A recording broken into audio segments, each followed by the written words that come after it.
HCA's mission is, above all else, we are committed to the care and improvement of human life. We care about our patients, but it's our family members, it's our staff members. We're all working together for the same goal. HCA truly invests in its people. They focus on us as individuals so that we can provide the best care to our patients. Part of that caring and improving of human life is being there for them when they're scared, when they're alone, holding their hand. We have been using this new survey called Glint, and it's not just a survey, it is a mechanism to be able to reach out and to really connect with our employees. When we first talked about this dedicated time and the frequency and cadence of this employee listening, I think we were all a little bit concerned. I thought that 90-day period, it just wouldn't be enough time for us to get what we needed to get done. I have another thing that's going to take away from patient care. I've got another email I need to delete. So I wasn't very excited about it, and that was kind of a general consensus. When we saw the value of it after the first 2 cycles and we saw our employee engagement going up, the feedback from the staff as we prepared for the next segment, it took that concern away. And now as I think about the survey, I think, man, it's 90 days. That's a long time to wait to take the survey again. I think the use of Glint helps us understand better what their challenges are, what their frustrations are, and allows us to make changes that will support them. And give feedback on what's going well, what's happened lately that's working for us. So then we get the results back and we see it. We present it to our staff and we come up with our plan of how we're going to be successful. We sit down with our director and discuss 1 to 2 items from the survey that we can improve on as an action plan. Someone does care, and they don't realize how small it is to not have to go to 7 rooms searching for an IV pole or a pump or a chamber just to start a heparin drip on your patient. We've learned how to do staff meetings using social media and just really figured out different ways to reach audiences.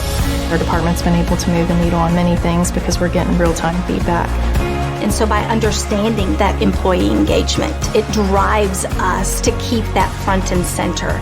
It really provides us the correct timing so that we can manage things better on our units. But it's not about me being successful. It's about our team being successful. We've seen a positive impact. Don't be afraid of it. Just roll with it, and you'll see the positive impact too. It has taken me previously over a year to change a culture. We changed a culture in 8 months. 8 months. It's huge, and it really makes your heart smile when you walk out there.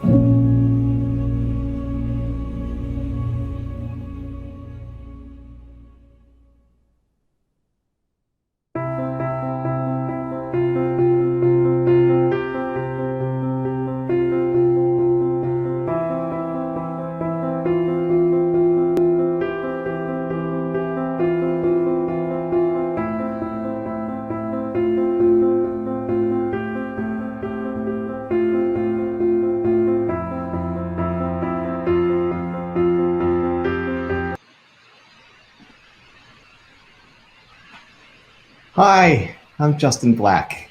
I lead the Glint People Science team, and I love Glint People Success Summit because my #1 job is to increase the impact that people science has on the global workforce. And what that means is helping more people be happier and more successful at work. It's a whole team of us working on this, and we wake up every day focused on this huge opportunity, 1 billion people who can't today say that they're happy and successful working in their jobs.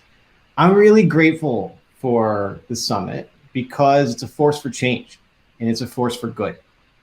And it is those things because it's a safe space where people share stories with a shared purpose in order to make that change. And I hope you'll engage in that way with us today too. I was sure inspired by Mala.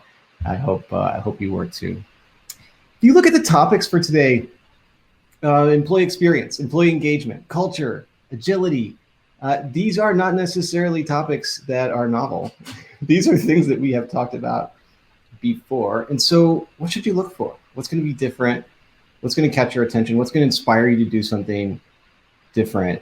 The things that have stood out to me as I've looked through what our presenters are going to share today are really 2 things. One is the candor, and the other is the insightfulness with which they have put together stories that highlight just how human transformation is, even the digital kind, and just how much we have to focus on core habits that sustain us over time.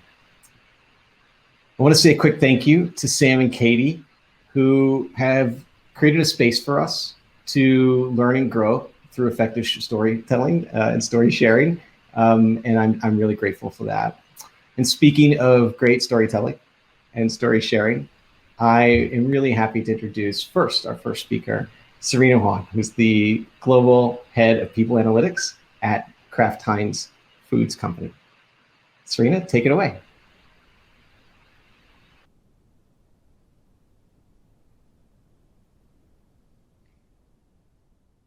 Thank you for the introduction, Justin. Good morning, good afternoon, good evening, wherever you are in the world. My name is Serena Huang, and I lead Global People Analytics at the Kraft Heinz Company. It's a pleasure to be here today. Let me take you back to where we started. It was March 12th, 2020, a day after the World Health Organization declared the coronavirus outbreak a pandemic. Kraft Heinz employees walked into our HQ offices, received communication that the following day, Friday, would be a work-from-home test day. Little did anyone know that day will last much longer than one day. I remember leaving the office on Thursday afternoon thinking, great, let's test this out for a day. I'll be back next Monday and see everyone again. I also remember canceling my business trip to see my team in Pittsburgh for a team assimilation, thinking, great, I'll schedule it for May when the weather would be nicer. Wow, has the world changed since that day. Today, I'm going to share with you how Kraft Heinz has listened to our employees since the beginning of the pandemic and how we have used their voices to shape the next normal. Let me take you on our journey of continuous listening. Since March 13th was the first work from home test day, our leadership team wanted to know how the day went. So we sent everyone who was included in the test a survey to see, were they able to collaborate with the team? Did they have access to a manager? Did they feel productive? The day went very well. Only a few minor issues with IT were reported, which we were able to quickly address. Fast forward a month later, in April, at this point, everyone you knew had learned how to bake banana bread or sourdough. They have binge-watched Tiger King or Love is Blind. And we started to realize it might be a while before we could go back to the office. Our leadership team wanted to do a follow-up to the March survey and see how everyone was adjusting to the new setup. We also introduced questions around communications because there was a lot going on and company had to communicate with employees constantly. We also introduced a first question around health and well-being based on some of the comments we heard from the prior survey, along with external research my team did. Fast forward another month in May, the fatigue has really started to set in. At this point, everyone you knew got tired of baking banana bread. They had Marie Kondoed their closets, possibly twice. And we started to hear from our employees that they were tired of being cooped up in a tiny apartment. Some of them were tired of fighting over office space in the house. So our leadership team wanted to get a sense of our employees' readiness for return and their concerns for the return when it's safe to do so. So we sent out our first ever global return to office survey. Our team designed a survey, getting a sense of everyone's concerns. Boy, were we glad that we asked that, because we were rushing to reopen the office safely, figuring out elevator protocols and so on, sending everyone PPEs. What we heard loud and clear from our employees with 70% response rate was that there's so much uncertainty right now. We were not sure. We also found out that a global mandate or policy on the return to office would not work given the city and country-specific challenges with the pandemic. We also found out that health and well-being, stress and burnout are huge concerns at this point. So what we found in these three surveys was that health and well-being are coming up as a huge topic. Unlike the previous crisis, in the 2008 financial crisis, this pandemic has really elevated health as a concern away from HR and benefits traditionally into the boardroom. This is now a C-level concern. With our leadership support and our legal team sign-off, we launched our very first global health and well-being survey in the following months. So with that, we were able to gather insights on stress and burnout with our managers, and we found out a specific group of individuals that needed additional support, which was our people managers. If you think about it, they are now leading in a very different way than they have in the past. So because of the sensitive topic, we decided to, instead of follow-up surveys, conduct a virtual focus group with our managers with roundtables in the following months.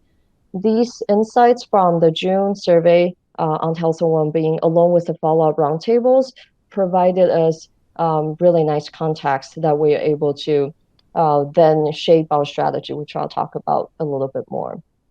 So that's our continuous listening strategy journey since the beginning of the March. So you might be wondering at this point, wow, that's a lot of surveys since March. How did that translate into strategies? It has definitely shaped our strategy in two areas. One, around future workplace. Second, health and well-being.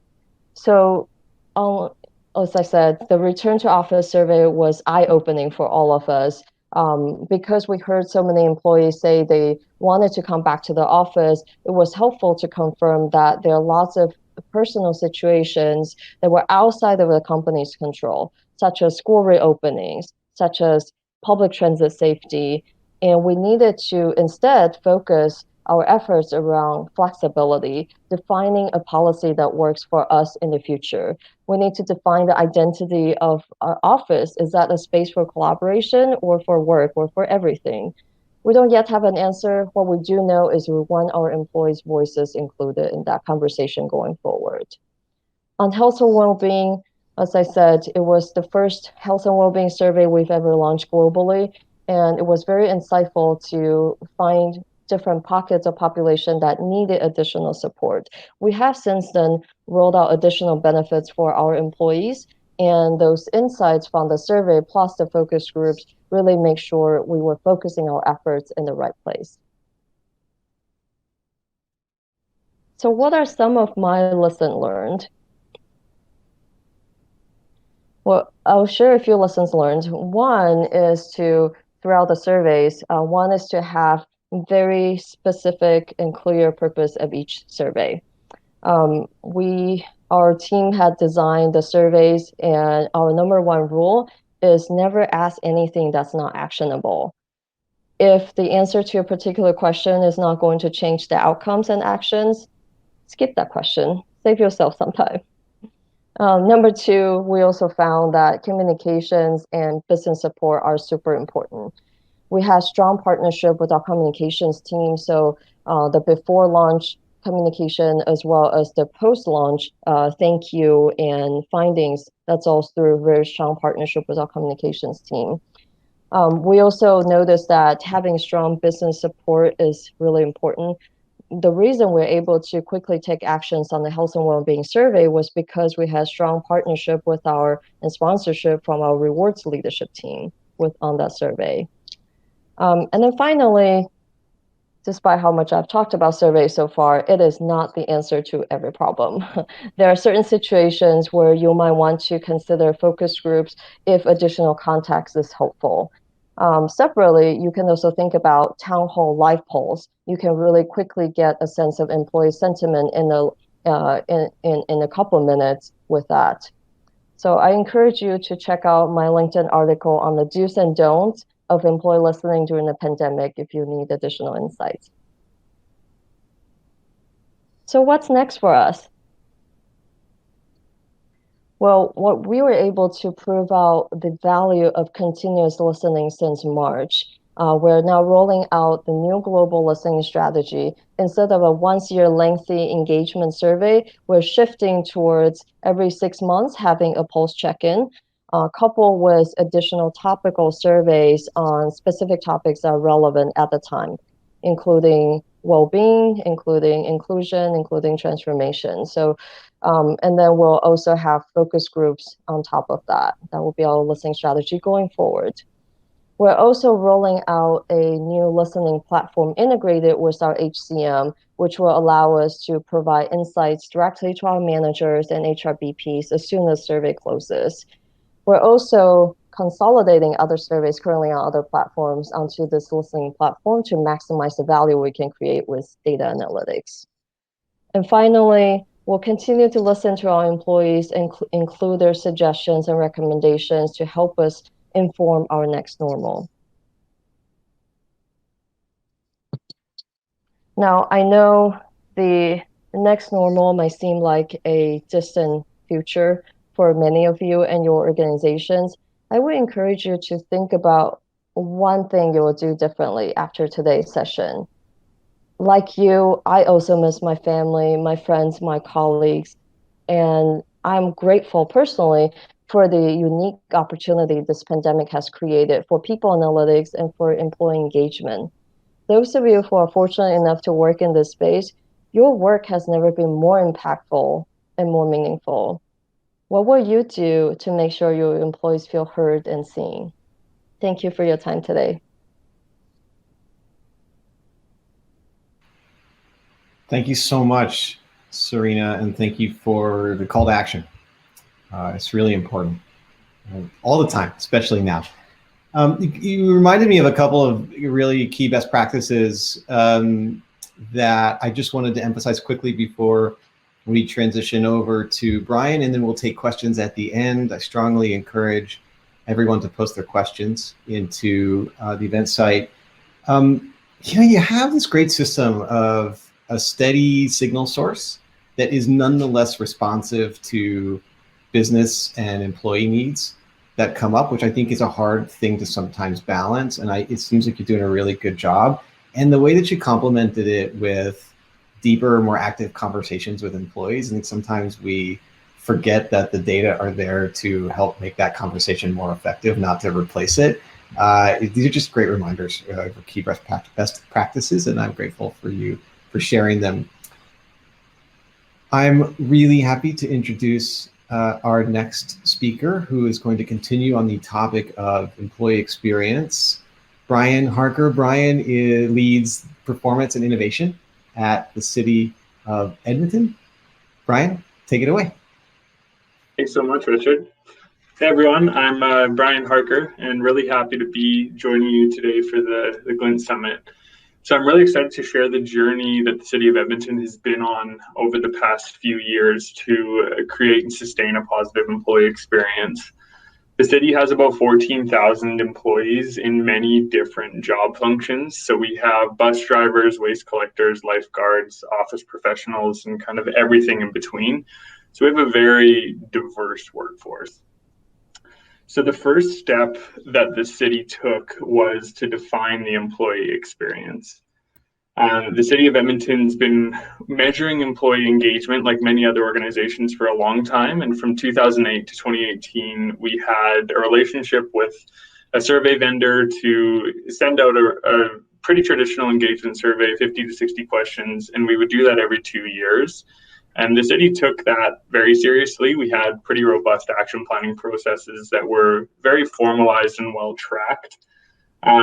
After we got some troubling survey results in 2016 related to, I would say, toxic culture, and it was concerns around harassment and discrimination, the city established the corporate culture group.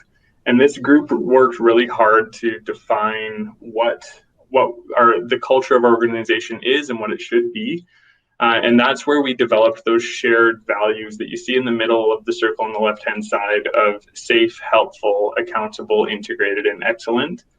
So this group held many events to promote this culture, to provide information about the kind of culture we're trying to build. And they played a large role in the survey action planning processes as well.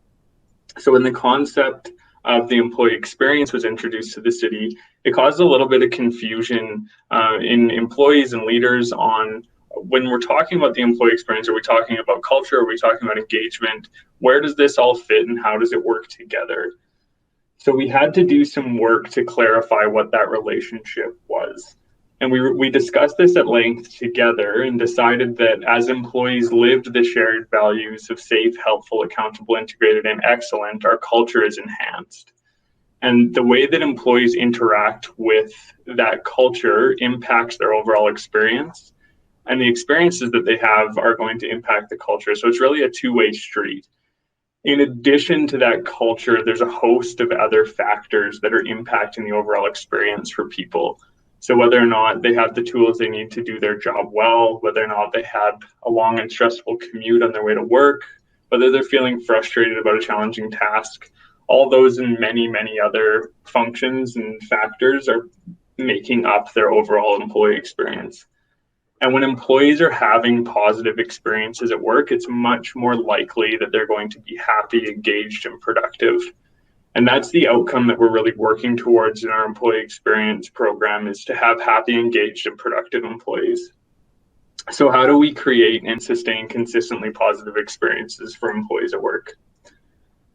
Through extensive consultation with leaders and research of best practices, we've learned that there's really six experiences that employees are looking for at work.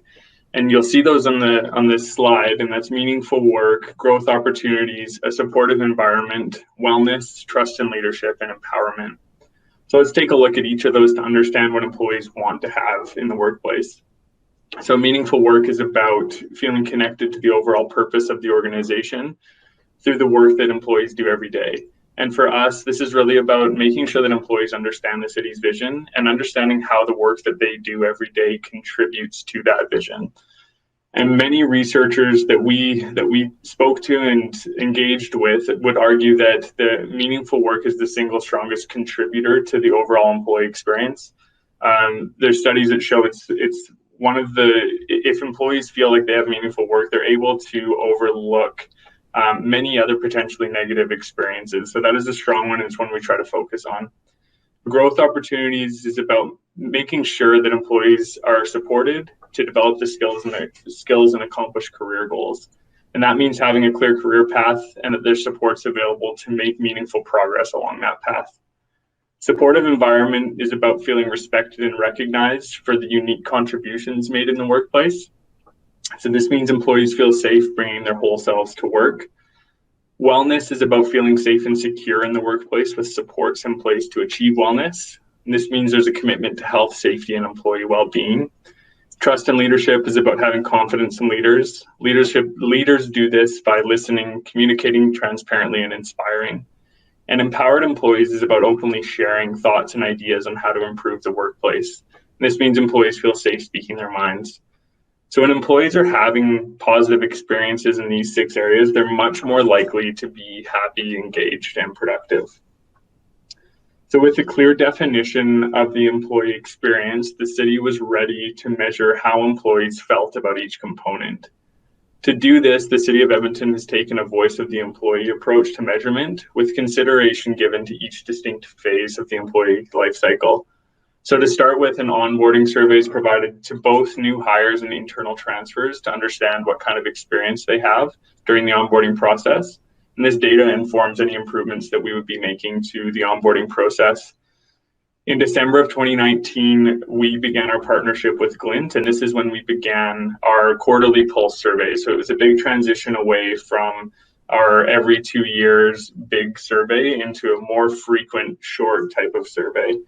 So these are quick 5 to 10 minute surveys that measure each of the 6 employee engagement categories. Our employee engagement and net promoter questions remain consistent each quarter to enable trend reporting. Every 2 years, a more comprehensive survey is still sent out to employees. So for this survey, we do measure those 6 categories, but we go more in detail and do a deeper dive into employee diversity, inclusion, and belonging. We also have ad hoc and topic-specific surveys. So this has been really relevant for us through the COVID-19 pandemic, as I'm sure it has for many others. We've had opportunities to ask really specific questions about how we can better support during the pandemic, what the city's response has been like to the pandemic. And when we first did this, we discovered that many employees felt like they didn't have the tools they needed to do their job successfully. There were just so many disruptions across the city and the way that we worked that getting employees the right tools to do their job in the new normal was challenging, and it was also having a really big impact on both their well-being and their overall engagement. So the city made it a priority to make sure that we got people the tools that they needed, and that looked different for different areas. The operational areas we had to rely on supervisors and frontline managers much more than we did for some of the more corporate areas and office workers that were working remotely and making sure that they had the technology and tools to work remotely successfully. We also did a flexible work survey that allowed us to see how many people would prefer to return to the office, how many people would prefer to stay at home, and what that mix looked like, and different concerns that we should consider when we were developing our permanent flexible work solution. And that was really helpful to have that option to be able to reach out to employees rather than develop that in a vacuum. So it was much more inclusive. We also have our light bulb initiative, and this encourages employees to bring innovative ideas forward to improve the workplace. And this initiative is the first step to really enhancing innovation at the city and encouraging continuous improvement. And then we have exit surveys that are sent to departing employees to understand why they're leaving and how we can improve. So we continue to explore additional ways to improve and enhance the voice of the employee. But starting with a really clear definition of the employee experience, including the categories that we're measuring, was really crucial for us to develop a focused and meaningful voice of the employee measurement approach. So to encourage active participation in the voice of the employee programs, it's really crucial that action is taken and visible. And this really starts with a strong commitment from leadership. We wanted to make sure that we weren't running into consistent survey fatigue with doing this so much more often. So we wanted to really get the buy-in of leaders to make action visible so people saw that their opinions and voices were valued. So in 2018, following less than desirable results from the survey, we established the leadership approach of listen, learn, and lead. So listening is about really understanding the unique perspectives of employees with a broad diversity of backgrounds and experiences. It's about making time to hear one another's experiences and feelings in an open and empathetic way. And then learning is about using those perspectives and ideas to shape the way that we think, and leadership being open enough to allow that to shape the way that they think. And then leadership's about applying what they've learned to make decisions that improve the city. And because of the diversity of our workforce, we have processes to promote action planning at the local level in addition to the corporate level. So it's really important that our bus drivers can act and have a different action planning process than our office workers. And that applies kind of across the board just because their actions look so much different. And Glint really enables that in a really powerful way with the action planning supports. So based on what we're hearing from employees through our voice of the employee approach, we've been focusing action on inclusion. So an example of that is our Art of the Inclusion initiative, which asked employees to submit poems, sculptures, paintings, and other work of art to illustrate what inclusion meant to them. The art's now on display throughout the city, but it's also displayed alongside our refreshed diversity and inclusion framework, the Art of Inclusion. We've also established, to really promote this idea of inclusion, employee resource networks.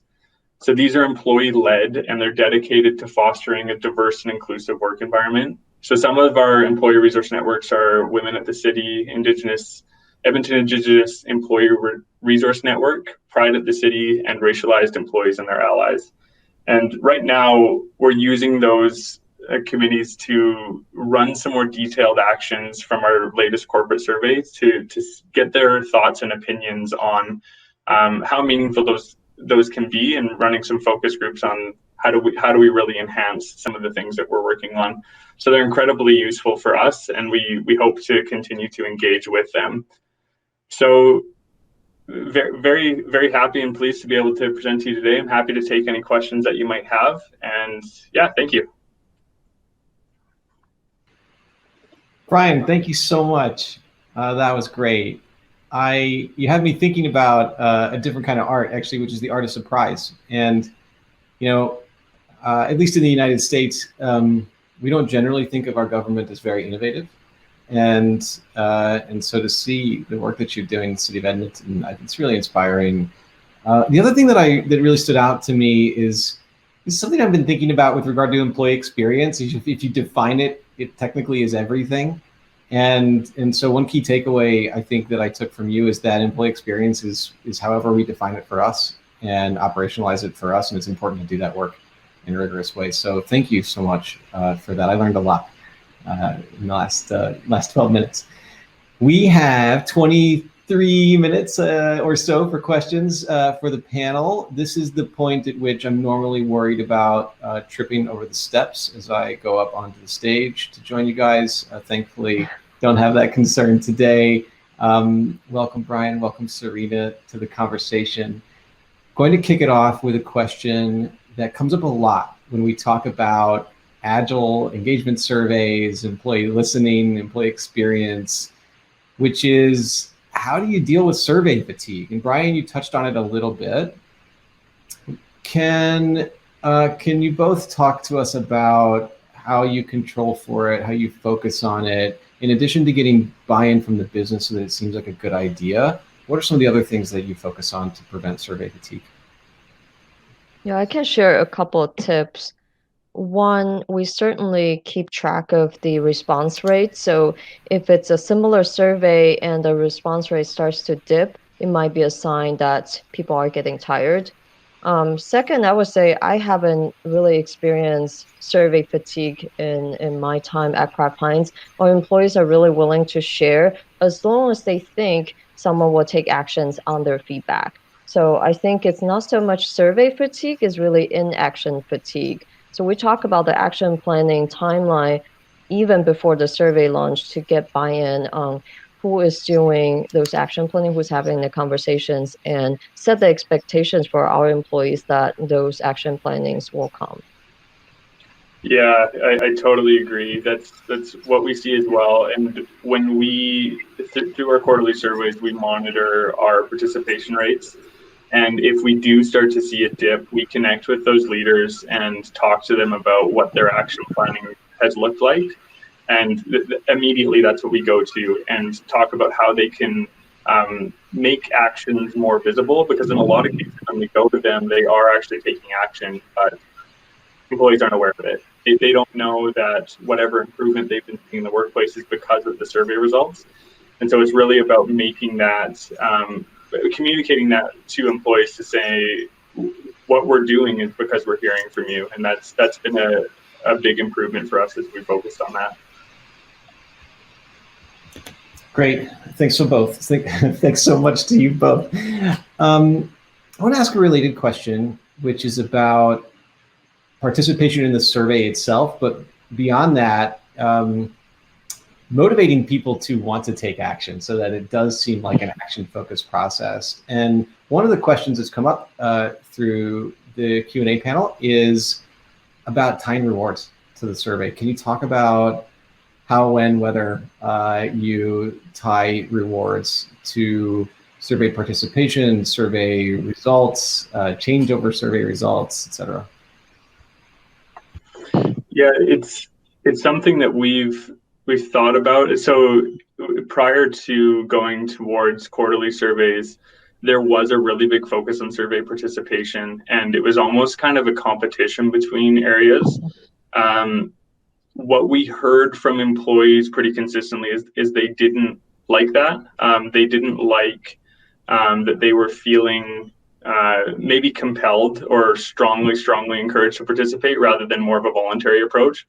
So we have kind of stepped back from that approach a little bit and made it less of a competition and tying rewards for leaders to get their participation rates up, because we do want it to be when an employee feels that they can share their honest thoughts and opinions, and they're more likely to have better feedback rather than I was forced to fill out this survey and having really angry things to say the whole time. So it's a balance, because we do want to encourage them. We do want to reward leaders to have employees participating, but we don't want it to be because it's a competition. We want it to be because the reward really is their workplace will be better. It'll be more inclusive. They'll have more engaged employees. And once they know that, that's what they need to buy into, rather than it'll look good on my performance evaluation because I had a high participation rate. Well said. Yes, exactly. Same. I think in the past when we had lengthier surveys, there's a stronger focus around everyone should fill this out. We want to aim for 100, which is never realistic. With more frequent listening, I can tell that certain topics attract more interest from employees, and that response rate helps us shape future topics as well. I think the part about action planning actually helps with the participation because managers will want to be able to talk with their employees, and feedback, we say, is a gift. So managers will have on their calendar beforehand that we're going to talk to you about this result. So encouragement comes with that, as opposed to here's a target you need to meet. Yeah, very well said. Thank you both. This is a tricky topic because the easiest thing to do is to slap a reward on something. It's a very common mechanism that we use. It's comfortable. Most of the time as you're calling out, we get something, but not exactly what we wanted for having offered that reward. I want to switch gears just for a second to talk a little bit about topics like well-being. Having said that, there are a lot of other technical questions about survey methodology, and so we'll come back to those at the end. Let's start with health and well-being. So what types of questions are you asking? I think, Serena, I'll start with you on this, when you ask about health and well-being.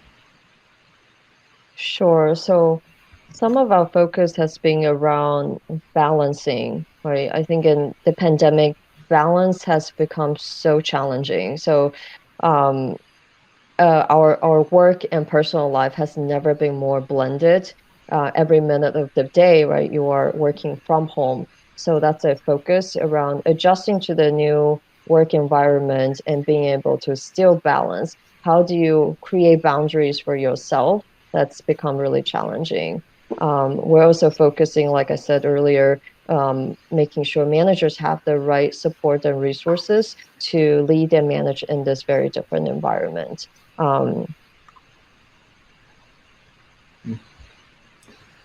Yeah, I think for us, the big question that we have started asking, we weren't asking it before COVID, but we started on our first pulse in June, was how are you doing?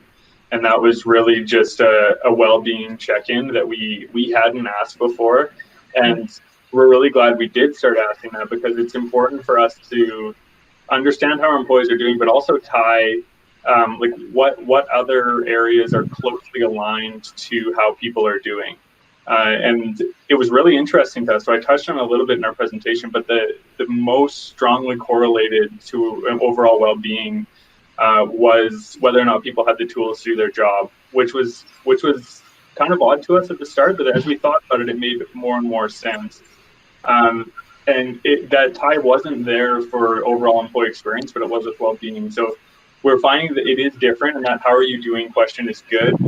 Prior to asking that, we ask questions like, do you feel safe in your workplace at work, or do you feel cared about as a person? But really that how are you doing captures a lot more. It's just a broader question to ask about overall well-being.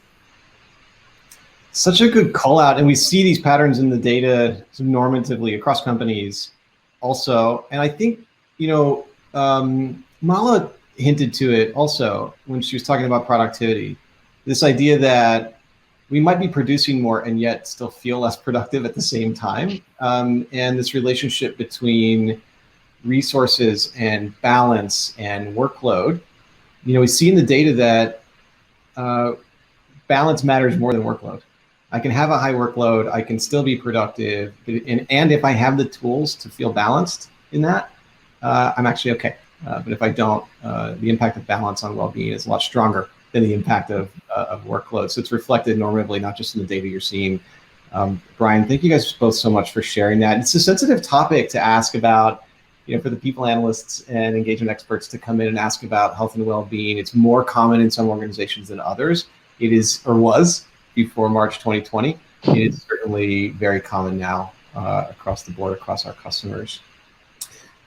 Staying on this topic of how the COVID-19 pandemic impacted us, Serena, could you talk a little bit about, to extend on this topic you discussed about employees wanting to return to the office?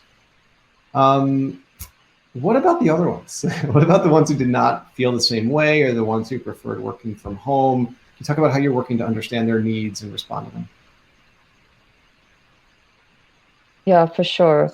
I think flexibility has been a huge topic, at times controversial for many organizations. So we always have very levels of comfort with our leadership team or our managers who may prefer their whole team to be in the same space. We also know from conversations with talent acquisition, it's much easier to attract talent if you have flexible work policies.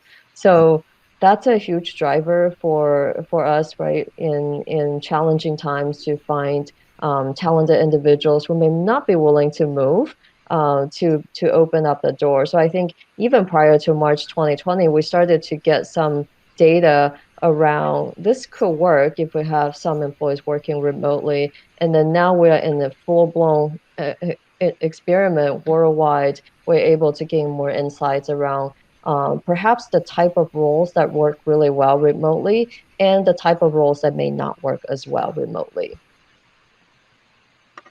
Yeah, I found that really interesting to hear Serena talk about how people did want to come back to the office.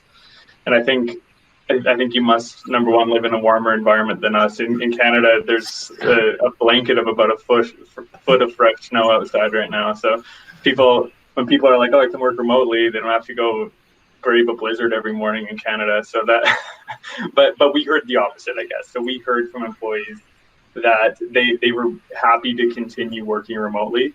And the vast majority of the reasons for that were safety. So it was safety related to when they're in the workplace, can they maintain physical distancing when they're commuting to work, safety from public transport. A lot of people expressed that they didn't feel safe taking the LRT system in our buses just because they'd be in such close contact with people. So that really pushed us to work to develop our permanent flexible work policy, which was something that we had talked about prior to COVID-19, but now we actually have a permanent policy in place. So it really, really accelerated that work from probably a 3 to 4 year timeline to a 3-month timeline. So it was intense, and we have it now, and it's great. So, and that was all based on employee feedback. I love this. I'm thinking about, so was it 25 years ago now, Serena and Brian, that Denise Rousseau introduced the concept of idiosyncratic deals. And, you know, what we're seeing in the work you two are describing is that brought to life for employees, and not just an academic concept, but, you know, this idea that we understand that each of you is different, and we're going to ask you about that regularly and try to respond best we can and let you know when we can't. It's great to see it in practice. Let's go to innovation for a second, and Brian, will stay with you. Could you just there are a few questions. You drummed up a lot of interest in some of the innovation initiatives. Could you talk a little bit more about the light bulb initiative and the art initiative for D&I? Sure. Yeah, it's a light bulb initiative. It's something that we piloted internally with one department. And basically, we asked employees to come forward with an idea to how just any ideas to enhance the workplace. And that could be to make a better experience. That could be to make the workplace more efficient. That could be to serve our customers better. It was really wide open. And then we had a panelist of our leaders that they could pitch those ideas to. And for the first round, there were about 25 ideas, and our leaders were totally and completely on board, and they implemented all 25. And I think if you're thinking about doing an innovation initiative, make sure your leaders are 100% on board before you even roll it out. Because if you do this and you ask people about it and then nothing happens, you will lose all momentum, and you won't be able to do it for another 1 or 2 years until people have forgotten about that. You need to be able to demonstrate that. So with that success of implementing all 25, we were moving towards a more comprehensive corporate-wide light bulb initiative. And we're in the intake process right now of asking employees for their ideas. And we have a platform where employees can go and share their ideas, and others can vote on the ideas they like the most. They can engage with each other. And it's really inspiring to see that as a mechanism to give employees a voice so that they can share their ideas on how to improve the workplace, because they have so many excellent ideas.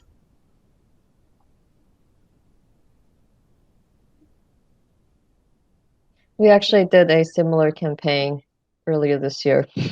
That's great. Yeah.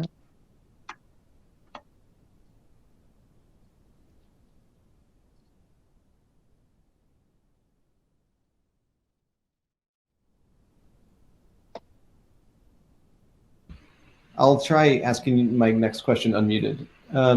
Serena, can you just dig in on that a little bit? So you tried it. Did you have similar experiences, Brian? Yeah, it's oddly similar. So we also, as a food company, right, where we make one of the most in-demand products in the world right now, but consumers not being able to go to restaurants and dine creates a very different challenge. So we had some innovation campaigns as well, gathering ideas from employees on how we can reach our consumers differently. It's been successful so far. I think we are amazed by the creativity that exists within the organization, and we'd love to do more of that going forward. It's great. It's great. It is. It's disrupting, obviously, the chaos that we're in, and also for those of us who like to innovate. Leaders who were more comfortable with 3-year plans are now more comfortable with 3-month plans, and so that's a welcome opportunity. For us.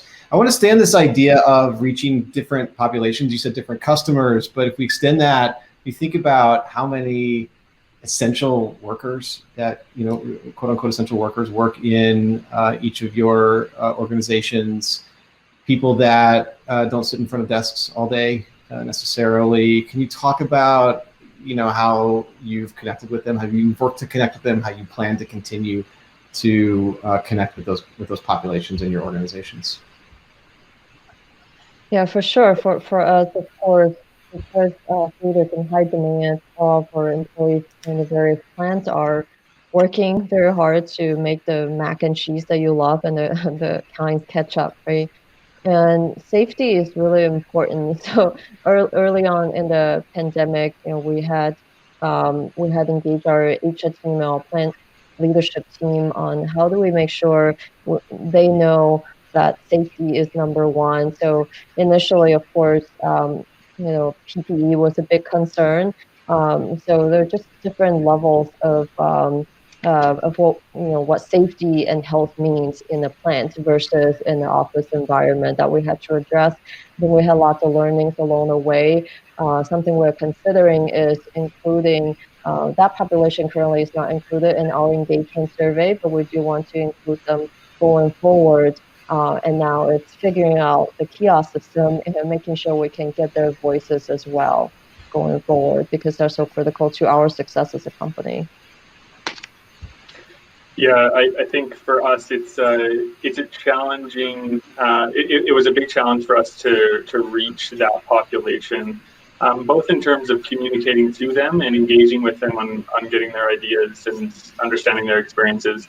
So some of the areas that we work with are waste services, or our garbage collectors and processors, our fire rescue services, our parks and roads operators that maintain our parks and our road systems. So these are people that are outside working directly with citizens all day, and they're not, if ever, sitting at a laptop. So we did have to figure out the kiosk system pretty quickly, which we did. We made sure there were shared use computers for our employees to be able to access. We also really wanted to make sure that we had a good mobile platform for employees to go to fill out their surveys, and that's one of the primary reasons we actually went with Flint, is because their mobile platform is so excellent. So we have QR codes kind of printed all over the posters. An employee scans the QR code and their survey comes up, and that was a workflow that we worked through to make sure it was as easy for employees as possible. And there was a lot of hesitation from leadership to move that direction, because we had only been on the paper system before, where they would get a paper survey and then it would take a month to process, another month to quality check, and then the results were 3 to 4 months out from where we were. And we couldn't do that with a quarterly cadence of surveys or even more regularly. So we had to shift to electronic. And we're so glad we did, because we continue to see really positive engagement with those groups. It's a great call out, and Such an important reminder for us. I think, Serena, you called it out. Brian, you also called it out, to only ask the questions we must ask to get the insight that we're looking for and know more. Because, taking people out of their jobs, not all of them would normally be doing this type of thing anyway. And it's not an easy switch for everybody, but also how awesome that technology has made it easier for us to connect with these populations on a regular basis. Whereas before, I remember these days, I used to process paper surveys, one of my early analyst jobs, and it just takes a long time. And those populations ultimately don't get as frequent a touch point as others in the old way. Great. Let's close with a question about quality. I'm going to end it here. So how do you maintain the quality of these platforms that you're building? Meaning you're asking for a lot. You're asking employees for feedback. You're asking managers to pay attention to that feedback and use it, or that data and use it. How do you ensure over time that everyone continues to see it as useful and wants what you're giving them and finds value in what you're giving them? Who would start with Brian? You're nodding, so I'll start with you. Yeah, I think so. Number one, Glint makes this so easy. I'm so amazed with the constant improvements and enhancements that come out from Glint. Like every month or 2 months, there's new features and things that make the platform more meaningful and more useful for our users. And that is a big thing for our leaders, to be able to go on and see things that are enhanced and see things that are improved and see it as really easy to use is really important for us. So from a platform perspective, we really appreciate the effort that Glint does put in and continues to put in. I think from a survey design and methodology perspective, we really prioritize simplicity. So many people, every time we do a survey, they're like, well, why don't we ask these 5 questions, and why don't we throw these questions in and verify these things? And it's really, really important to us that we hold the line on making it as simple and straightforward for employees as possible, because we want that experience to continue to be relatively easy, relatively not as disruptive as it could be. And for us, that's really important, and we're going to continue to make sure that we have a simple, straightforward survey that everyone can understand. Thanks, Brian. Dr. Huang, the final word on this session will go to you. So Justin, we are in the middle of our engagement survey, so I think I will know more after the results come out. What we plan to do, though, is certainly keep an eye on action planning, along with all the follow-up surveys. I think we'll be able to see if areas of concern are improving. We'll let the data tell us. At least that's my plan for now. What a great answer from a global people analytics lead. Thanks for closing us there. Serena, thank you very much. Brian, thank you very much again for your inspiring stories and for your authenticity, your candor. I've learned a lot. We'll close there, and I'll pass it off to Katie to take us on to the next session. Katie, take it. All right. Thank you so much, Justin and Brian and Serena. Again, so inspiring to hear your stories. And now we are going to kick it into our 30-minute break. So wherever you are, we're going to come back at 30 past the hour. And while we do that, check out the agenda within the Attendee Hub, where you can find a bingo card that you can start to fill out today, and you have the rest of the week to complete it. Lots of wellness activities there to make sure you're making the most of your time remotely or your time in an empty office. And once you complete it, put it on your LinkedIn profile, #PeopleSuccess, and we will choose one lucky winner to get some vintage People Success Summit swag, as well as a $50 donation to the nonprofit of your choice. So we will see you back here in 30 minutes. Have a good time.